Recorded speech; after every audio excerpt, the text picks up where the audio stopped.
Terima kasih Tuhan untuk pagi hari ini kami boleh bersama dalam ibadah pagi ya Tuhan, untuk boleh merenungkan mendengar firman Tuhan, untuk boleh mengerti pesan Tuhan yang kami dapatkan minggu ini, dan biarlah kami semua boleh mengerti dan mendapatkan kelegaan daripada-Mu ya Tuhan.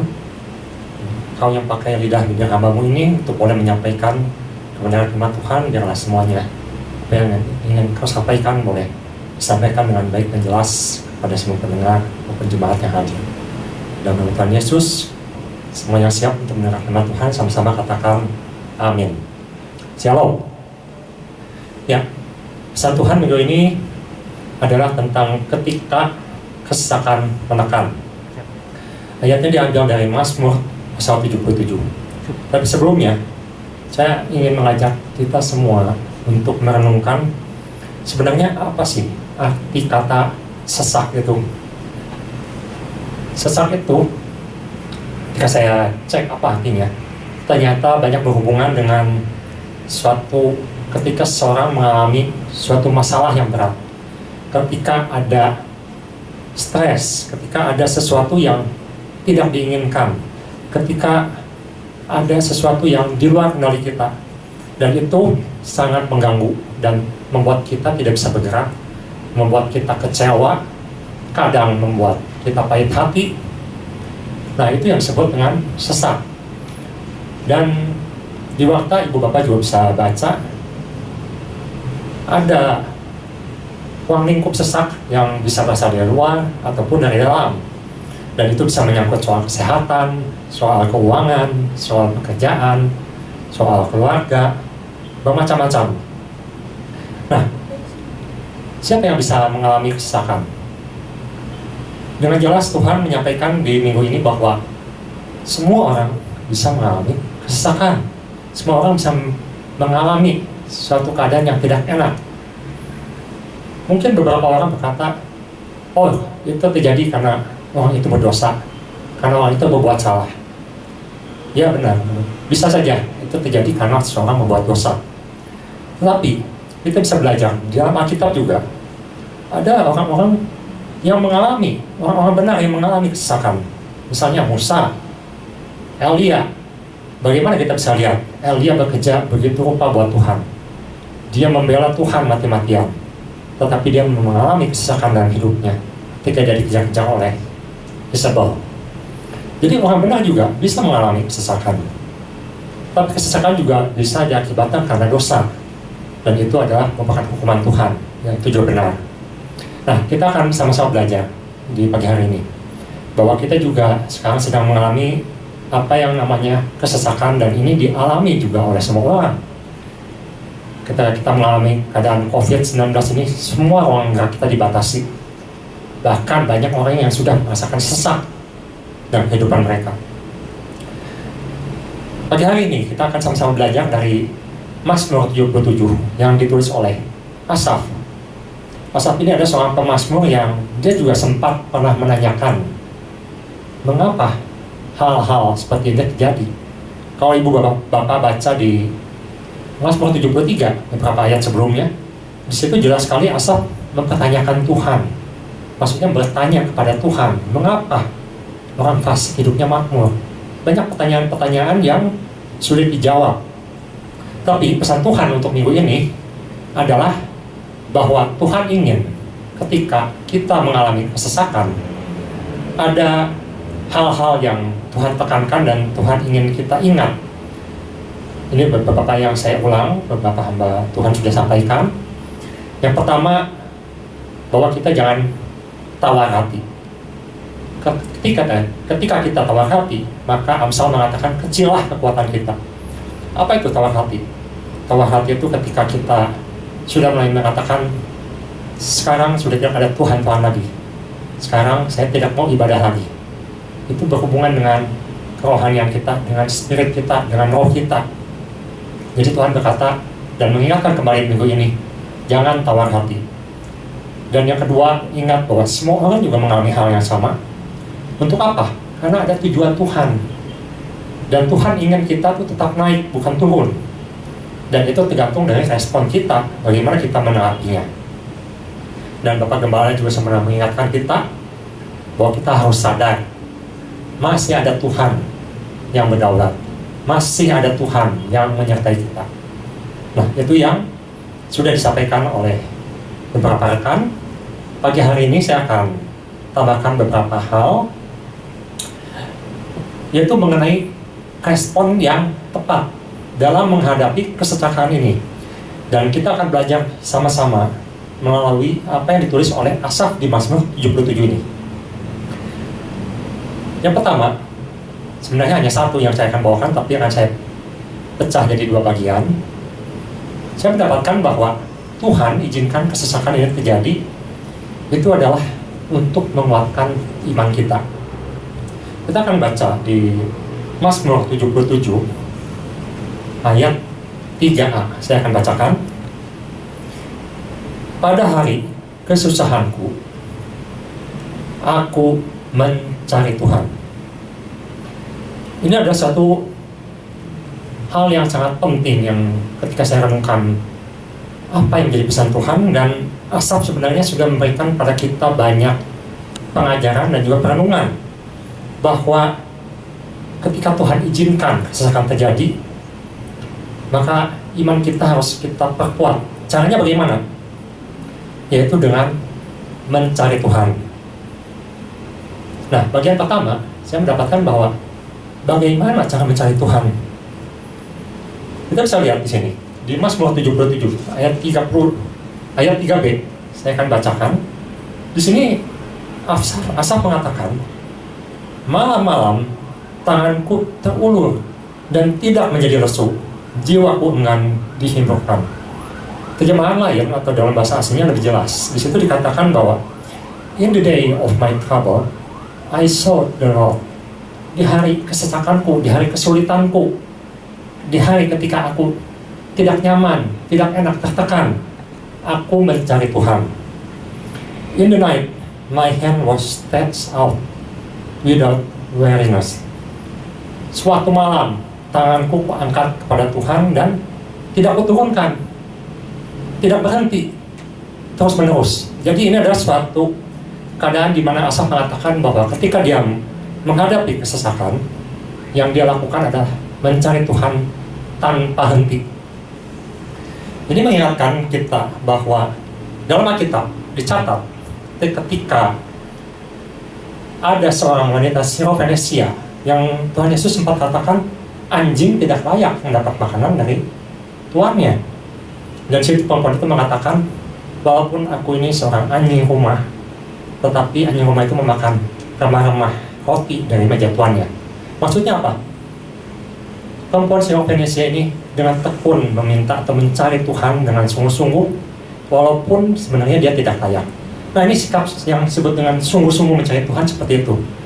Atau juga ada seorang janda yang dicatat di Alkitab, yang setiap hari, setiap malam dia mengetuk pintu rumah sang hakim untuk mendapatkan keadilan. Nah, seperti itulah sikap yang disebut dengan sungguh-sungguh. Nah, di sini Asaf mengajarkan kita bahwa kita ketika menghadapi kesesakan, sikap sungguh-sungguh seperti inilah yang harus kita lakukan.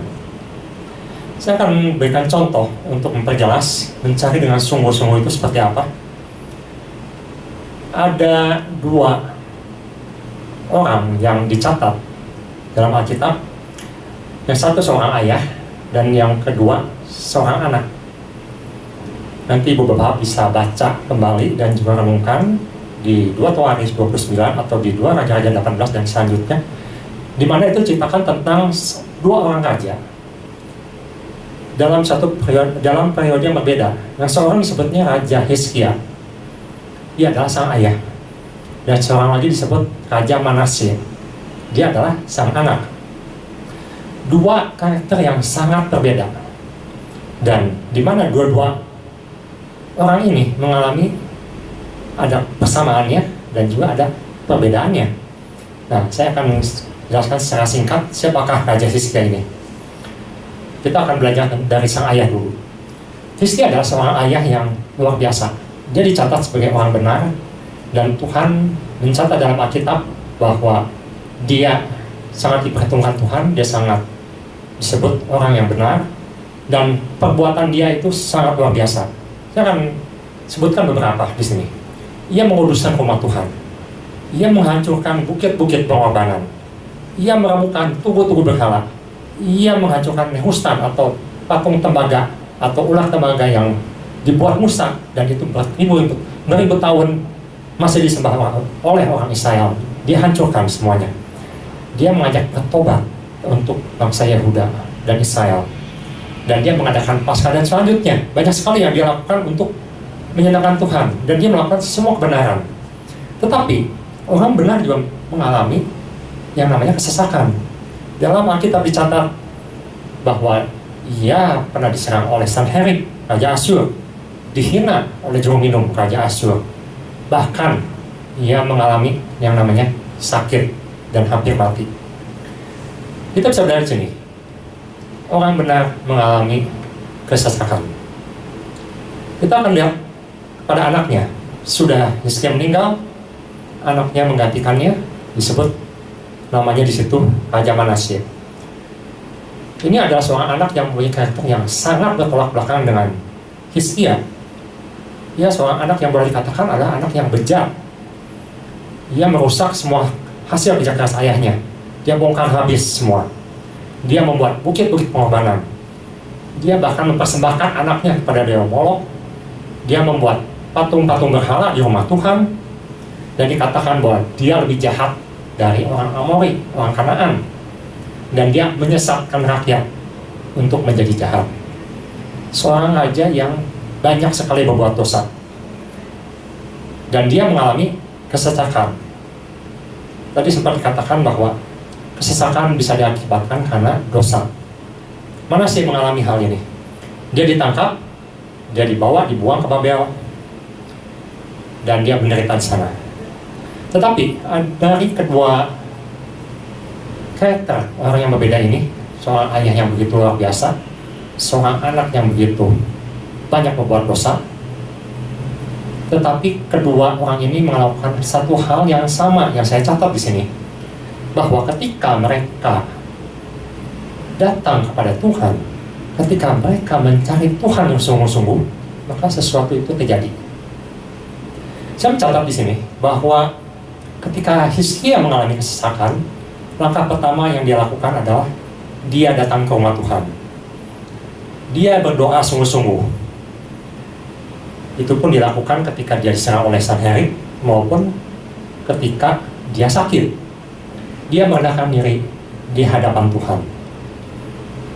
Dan Hizkia ketika melakukan hal ini, ketika dia dalam kesesakan datang kepada Tuhan, dia sungguh-sungguh berlutut di hadapan Tuhan, merendahkan diri di hadapan Tuhan, maka kita mencatat bahwa Tuhan luputkan dari kesulitan, Tuhan luputkan, dan Tuhan sembuhkan dari penyakitnya. Itu yang dialami oleh Hizkia. Apa yang dialami oleh Raja Manasye? Ketika orang yang bejat moralnya, orang yang tidak ada pengharapan dan dia patut dihukum. Tetapi ketika kita mencatat dalam keadaan terdesak, dia merendahkan diri di hadapan Tuhan, maka sesuatu terjadi. Nah, kita lihat di 2 Tawarikh 33 ayat 12. 2 Tawarikh 33 ayat 12. Di situ dicatat bahwa ketika si anak yang berdosa ini berdoa kepada Tuhan, maka sesuatu terjadi. Ketika dia sungguh-sungguh berlutut di hadapan Tuhan dengan semua kesungguhan hati dan kerendahan diri, maka Tuhan mengabulkan doanya. Tuhan mendengarkan permohonannya, dan Tuhan pulihkan keadaannya. Ada satu hal yang sama yang dilakukan oleh kedua orang ini, yang satu orang benar, yang satu orang berdosa. Ketika mereka sungguh-sungguh mencari Tuhan, maka Tuhan mendengar dan Tuhan melihat, dan sesuatu terjadi. Ini yang dikatakan oleh Asaf melalui Mazmur 77 ini, ketika dia mengatakan, aku mengangkat tanganku dan aku tidak berhenti. Dia terus berdoa pada Tuhan, dia terus memohon kepada Tuhan. Itu yang dilakukan oleh Asaf, dan bisa kita belajar dari Asaf bahwa dalam mencari Tuhan kita harus sungguh-sungguh. Dan kita bisa lihat ketika Asaf sungguh-sungguh mencari Tuhan, ketika Hizkia sungguh-sungguh mencari Tuhan, bahkan ketika Manasye sungguh-sungguh mencari Tuhan, maka ada hal-hal yang terjadi. Ini nanti Bapak bisa baca di ayat selanjutnya. Di ayat 12 sampai 16, nanti kita akan baca. Di situ ada hal-hal yang terjadi, yaitu ada hal pemulihan, ada hal kelegaan, ada hal di mana Tuhan bawa naik, bukan turun. Itu yang pertama. Jadi sebenarnya Tuhan ingin iman kita terus kita perkuat, tingkatkan dengan mencari Tuhan dengan sungguh-sungguh. Yang kedua, saya mendapatkan bahwa untuk memperkuat iman kita, kita perlu mempertanyakan bagaimana caranya menguatkan iman kita. Sangat menarik di sini bahwa Tuhan memulihkan segala sesuatunya ketika kita sungguh-sungguh mencari Tuhan, dan Tuhan lepaskan kita dari himpitan dan kesesakan ketika kita melakukan hal ini. Kita akan lihat di Mazmur 77 ayat 12. Saya akan baca sampai 16 untuk mengingatkan juga apa yang sudah Tuhan lakukan kepada Asaf. Ayat 12. Aku hendak mengingat perbuatan-perbuatan Tuhan. Ya, aku hendak mengingat keajaiban-keajaibanmu dari zaman purbakala. Ayat 13. Aku hendak menyebut-nyebut segala pekerjaanmu dan merenungkan perbuatan-perbuatanmu. Ayat 14. Ya Allah, jalanmu adalah kudus. Allah manakah yang begitu besar seperti Allah kami? Ayat 15. Engkaulah Allah yang melakukan keajaiban. Engkau telah menyatakan kuasamu di antara bangsa-bangsa. Ayat 16. Dengan lenganmu engkau telah menebus umatmu, Bani Yakub dan Bani Yusuf. Apa yang kita dapatkan di sini? Di sini Tuhan mengatakan bahwa di ayat 12 di situ katakan Tuhan adalah Tuhan yang melakukan keajaiban. Kadang dalam keadaan terdesak, kita sering lupa siapakah Tuhan kita itu. Kita lebih terfokus kepada masalah. Masalah menutupi ruang lingkup kita. Kita lupa bahwa kita masih punya Tuhan. Dan kita lupa Tuhan kita itu seperti apa. Di sini Asaf mengingatkan kita kembali bahwa untuk bisa lepas dari tekanan, dari himpitan, maka kita harus mengingat Tuhan kita. Ingat perbuatannya yang ajaib. Dan di situ juga dikatakan di ayat 13, kita renungkan perbuatan-perbuatan Tuhan, apa yang sudah Tuhan lakukan, khususnya untuk kita, untuk pribadi kita, untuk family kita, untuk hidup kita selama ini. Karena Tuhan kita adalah, di ayat 14 katakan, Dia adalah Tuhan yang besar. Dia adalah Tuhan yang melakukan keajaiban. Dan Dia adalah Tuhan yang menebus, Tuhan yang kuat. Dengan mengingat apa yang telah Tuhan lakukan pada dalam hidup kita, maka di situ ada sesuatu yang terjadi. Apa yang terjadi? Maka roh dan jiwa kita dikuatkan kembali. Kalau dalam bahasa Indonesia, Mazmur 77 ini judulnya adalah perbuatan Allah di masa lampau. Tetapi di terjemahan lain itu sangat baik sekali dikatakan comfort in trouble for me calling God's mighty deeds. Jadi di situ di judulnya dikatakan ada satu penghiburan, ada satu kelegaan ketika kita menghadapi kesesakan dengan cara mengingat kembali, merenungkan kembali kebesaran Tuhan dalam hidup kita, dengan merenungkan perbuatan-perbuatan Tuhan yang dahsyat. Jadi dengan mengingat kita akan bisa bersyukur. Dengan mengingat kita bisa memuji Tuhan. Dan itu yang Asaf lakukan. Kita akan baca di ayat 6. Di situ dikatakan, aku memikir-mikir hari-hari zaman purbakala, tahun-tahun zaman dahulu, aku ingat. Terjemahan lain lebih jelas mengatakan bahwa aku mengingat puji-pujian yang pernah aku tulis. Aku mengingat perkataan, tulisan yang pernah aku tulis untuk memuji-muji Tuhan. Dengan kata lain, ini berbicara tentang suatu pujian, suatu penyembahan untuk Tuhan.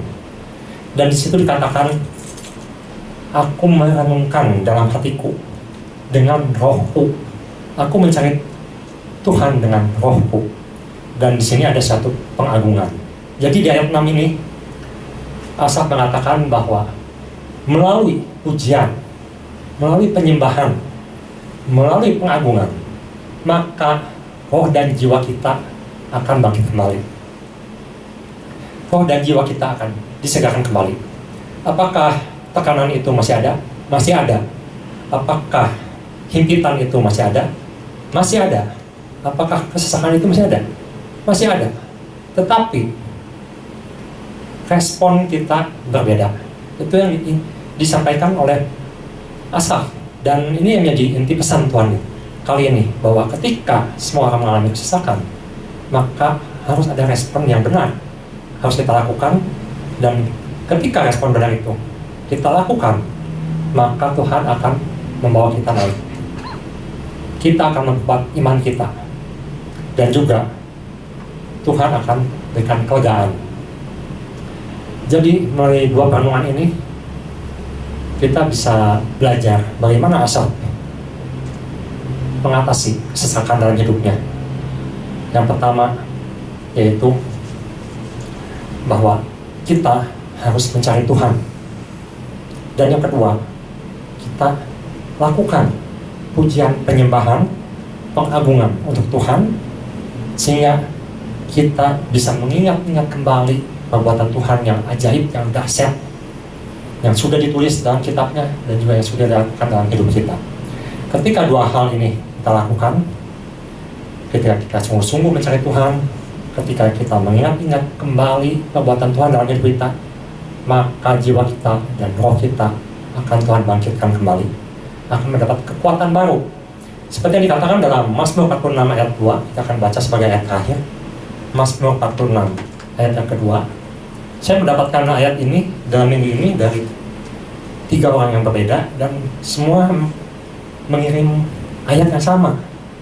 Dan di sini ayat ini sangat menguatkan kita semua. Di sini katakan, Allah itu bagi kita adalah tempat perlindungan dan kekuatan, sebagai penolong dalam kesesakan sangat terbukti. Artinya apa? Artinya cuman ketika kita datang kepada Tuhan, cuma dengan kita bisa melihat kekuatannya ajaib, cuma dengan kita menungkan dan berikan pujian penyembahan, maka tekanan itu akan bisa kita hadapi. Kita akan mendapat kekuatan kembali, kekuatan di dalam Tuhan, dan itu akan sangat membantu kita dalam menghadapi begitu banyak tantangan, begitu banyak kesesakan yang semua orang pun mengalami. Semua orang mengalami, tetapi kita sebagai anak-anak Tuhan, Tuhan berikan jalan keluar. Dan saya yakin ketika kita melakukan apa yang Tuhan inginkan, apa yang Tuhan sudah arahkan, maka kelegaan itu akan terjadi. Dan kita bisa lihat ada mujizat-mujizat yang terjadi. Dan kita bisa lihat bahwa Tuhan tidak pernah meninggalkan anak-anaknya. Dan ini boleh menjadi satu penghiburan untuk kita semua. Dan adalah pesan Tuhan minggu ini, terus menguatkan kita untuk terus maju di dalam Tuhan dalam situasi apapun. Kiranya Tuhan Yesus memberkati. Mari kita sama-sama berdoa. Terima kasih Tuhan, bahwa Engkau sudah mengingatkan kami kembali di pagi hari ini, bagaimana cara kami untuk bisa lepas dari kesesakan. Dan biarlah semua firman-Mu yang boleh kami lakukan dalam hidup kami, dan biarlah kami boleh melakukan pujian untuk-Mu ya Tuhan, penyembahan untuk-Mu, dan pengagungan untuk-Mu. Dan kami percaya ketika Tuhan bekerja dalam hidup kami mengingat kembali apa yang sudah Tuhan lakukan dalam hidup kami, maka kami boleh mendapatkan kelegaan. Maka roh dan jiwa kami boleh terus dibangkitkan di dalam Tuhan. Berkati semua yang sudah mendengar ya Tuhan, berkati semua yang sudah melayani, dan nama Tuhan Yesus sama-sama kita katakan amin.